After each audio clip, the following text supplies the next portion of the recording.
Now, Erryn, this week we're focusing on a more serious topic, something people often unwilling to talk about, that is family violence. And the federal government is framing this front and centre in their policy making for reasons of looking at the social and financial costs to society. Look, they are, Matt. And look, the courts are also very keen to recognise the close connection between family breakdowns and family violence, and how the effect that this can have on both adult victims as well as children living with family violence occurring.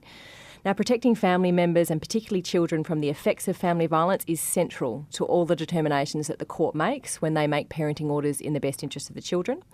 They're also concerned about ensuring the safety of all people who are engaged in the family law system, and particularly when they attend court. So issues of family violence and child abuse have a prominent place in the legislation, and in particular the part that deals with parenting matters. It's important to remember that the definition of family violence in the legislation was actually expanded in 2011 to incorporate notions of coercion and control. Those terms are now quite central when we look at family violence in relationships, because they really cover all manner of violence that can be sort of physical or something else. At the same time, the definition of child abuse was also amended to include serious psychological harm arising from a child being subjected to or exposed to family violence. Now, the legislation now contains a range of provisions designed to protect parties and children from family violence. Okay, so 7 years ago you mentioned the definition of family violence in the Family Law Act was expanded. So how is it defined today? Family violence means violent, threatening or other behaviour by one person that coerces or controls a member of the person's family or causes a family member to be fearful.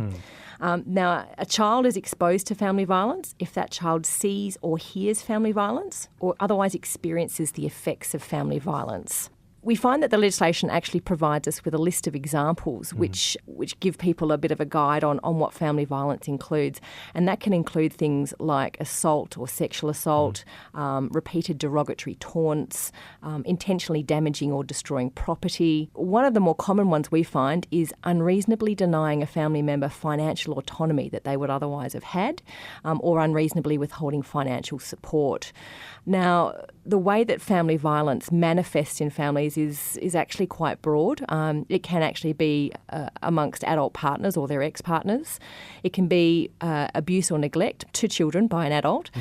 It can be violence perpetrated by a child against their parent, and it can also be violence between siblings. Now, what is the effect of family violence on family court proceedings?